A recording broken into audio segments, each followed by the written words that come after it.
Assalamualaikum warahmatullahi wabarakatuh. Abu Raihan Al-Biruni, ilmuwan muslim yang luar biasa. Ketika mempelajari sejarah peradaban Islam, sulit rasanya tidak takjub dan kagum pada prestasi ilmuwan dan intelektual muslim di masa lalu. Dari ilmu kedokteran, matematika, filsafat, seni hingga fisika.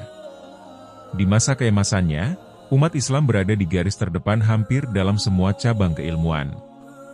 Mereka mempelopori penemuan-penemuan baru dan membangun bangunan keilmuan yang belum pernah dibangun sebelumnya. Nama-nama seperti Ibnu Al-Haytham, Ibnu Khaldun, dan lain-lain melayang di pikiran ketika berbicara tentang kehebatan ilmu pengetahuan Islam. Sebelum lanjut, follow dan subscribe akun Dakwah Gaib. Semoga Allah panjangkan umur dan dilimpahkan rezekinya untuk kita semua. Salah seorang yang berada di kelompok elit ilmuwan terbesar sepanjang masa adalah seorang polimat Persia Muslim, Abu Raihan Al-Biruni rahimahullah. Ia hidup pada rentang tahun 9731-048 Masehi. Ia menghabiskan sebagian besar hidupnya di Asia Tengah dan anak benua India. Sepanjang karirnya, Al-Biruni menjadi ahli dalam berbagai cabang keilmuan, termasuk sejarah, fisika, matematika, astronomi, linguistik, perbandingan agama, dan ilmu bumi. Meskipun ketidakpastian dunia politik Islam terjadi di masanya, ia mampu menghadapinya dan menjadi salah satu ilmuwan terbesar sepanjang sejarah. Al-Biruni dilahirkan di Hawarasmi, Turkmenistan atau Hiva di kawasan Danau Aral di Asia Tengah yang pada masa itu terletak dalam Kekaisaran Persia. Dia belajar matematika dan pengkajian bintang dari Abu Nasr Mansur. Al-Biruni merupakan teman filosof dan ahli obat-obatan Abu Ali Al-Husain bin Abdullah bin Sina Ibnu Sina, sejarawan, filsuf, dan pakar etik Ibnu Miskawayh, di universitas dan pusat sains yang didirikan oleh putra Abu Al-Abbas Mamun Hawarasyah. Abu Raihan Al-Biruni juga mengembara ke India dengan Mahmud dari Ghazni dan menemani dia dalam ketenteraannya di sana, mempelajari bahasa, falsafah dan agama mereka dan menulis buku mengenainya. Dia juga menguasai beberapa bahasa di antaranya bahasa Yunani, bahasa Suriah, dan bahasa Berber, bahasa Sanskerta. Masa kecil sang ilmuwan. Sama seperti anak-anak lain di masanya, ia dididik di usia muda. Belajar bahasa Arab dan bahasa Persia, ilmu-ilmu Islam yang mendasar, dan ilmu pengetahuan alam. Awalnya, ia meminati kajian matematika dan astronomi. Di kemudian hari, ia menjadi seorang spesialis dalam dua bidang ilmu ini. Ia adalah seorang astronom terkemuka. Di usia 20 tahun, ia pindah jauh dari daerah asalnya demi menimba ilmu pengetahuan. Selama 3 tahun ia melakukan perjalanan di seluruh Persia, belajar dari para ilmuwan tentang berbagai cabang ilmu pengetahuan. Akhirnya, pada tahun 998, ia menetap di Jurjan. Ia menjadi pegawai pemerintah setempat, Syams Al-Mah Alikabus. Selama 10 tahun berikutnya, ia tinggal di kota kecil di wilayah tenggara Iran. Di tempat inilah ia melakukan penelitian, menulis buku, dan semakin banyak belajar. Selama waktu tersebut, ia menulis sebuah karya monumental yang mengkaji tentang sejarah peradaban kuno di tengah pengaruh silih bergantinya kerajaan. Buku itu sebagai penanda yang jelas bahwa di masa depan Al-Biruni akan menjadi seorang ilmuwan yang menguasai berbagai cabang keilmuan. Ini lebih dari sekedar buku sejarah. Karena buku merevolusi sejarah sains, astronomi, budaya, dan juga menjelaskan peristiwa sejarah. Dengan produktivitasnya di Jurjan, Al-Biruni menjadi salah satu ilmuwan utama di zamannya melalui karya-karyanya.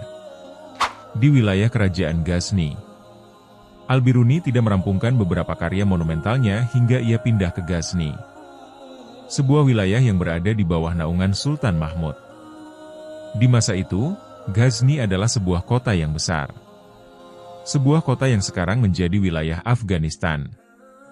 Kerajaan Sultan Mahmud membentang jauh melampaui perbatasan Afghanistan modern. Wilayahnya sekarang meliputi Iran, Pakistan, dan India.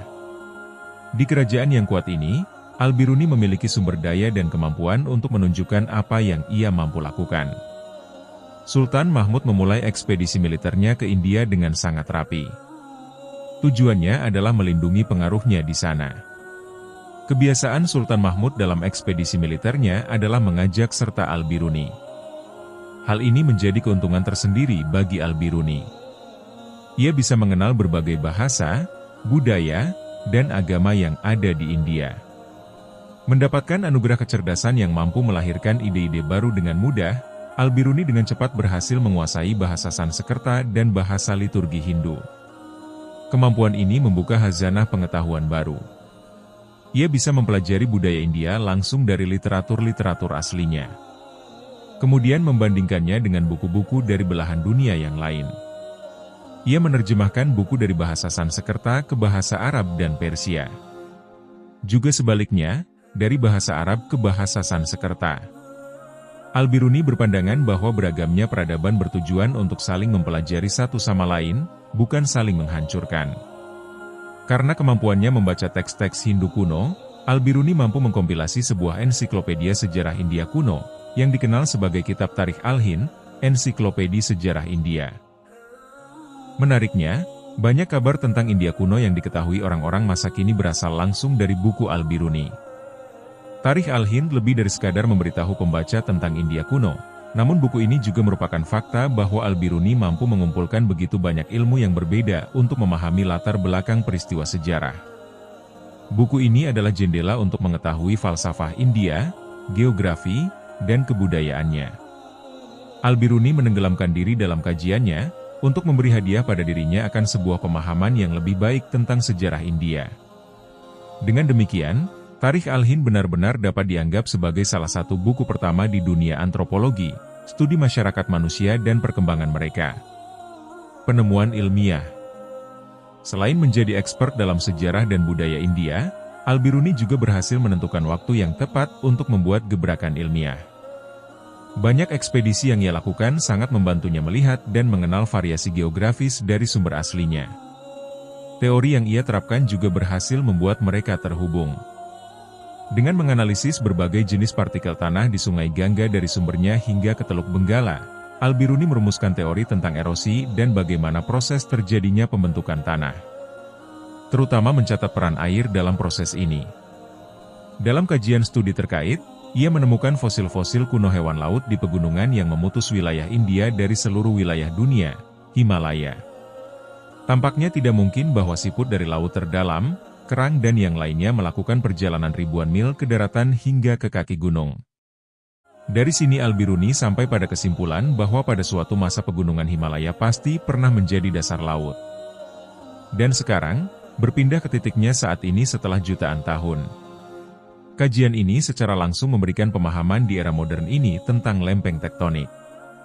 Bagaimana benua bergerak dan bergeser dari waktu ke waktu. Al-Biruni juga memelopori bidang geologi. Karena ia berhasil mengumpulkan, menganalisis, dan menyusun ratusan logam dan permata. Ia mampu menggambarkan sifat-sifat mereka. Bagaimana mereka dibuat, dan di mana benda-benda itu dapat ditemukan. Bukunya yang mengkaji tentang permata menjadi standar untuk memahami batu berharga selama ratusan tahun. Al-Biruni terus mengecap pencapaian yang luar biasa hingga awal tahun 1000-an. Ia melakukan penelitian ke bidang-bidang seperti bagaimana bumi berputar pada porosnya, bagaimana sumur dan sumber-sumber air membawa air ke permukaan, menggabungkan statika dan dinamika ke dalam studi mekanika, mencatat garis lintang dan bujur dari ribuan kota sehingga memungkinkannya untuk menentukan arah kiblat setiap kota. Meneliti sifat optik dari bayangan yang berguna untuk menghitung atau memperkirakan kapan masuk waktu sholat-sholat yang 5 waktu. Membuat pemisahan, diferensiasi, astronomi ilmiah dari astrologi tahayul. Selama 75 tahun masa hidupnya, Al-Biruni berhasil merevolusi banyak tradisi keilmuan. Saat ia meninggal pada tahun 1048, ia telah menulis lebih dari 100 buku, yang saat ini banyak yang telah punah. Kecerdasan dan penguasaannya terhadap berbagai cabang keilmuan dan kemampuannya untuk mensinergikannya berhasil melahirkan pemahaman ilmu yang lebih baik sesuai dengan fungsinya. Hal ini juga menjadikannya termasuk di antara para ilmuwan Muslim terbesar sepanjang masa. Kehadirannya membantu keilmuan cendekiawan Muslim di masa lalu untuk mengoptimalkan batas pengetahuan dan membangun batas baru. dan juga berfungsi sebagai bukti nyata bahwa para ilmuwan bisa mencapai kemampuan terbaik di tengah ketidakstabilan politik, konflik, dan ketidakjelasan kondisi. Dalam keadaan demikian para ilmuwan bisa melakukan penelitian yang mengubah dunia dan membuat penemuan luar biasa.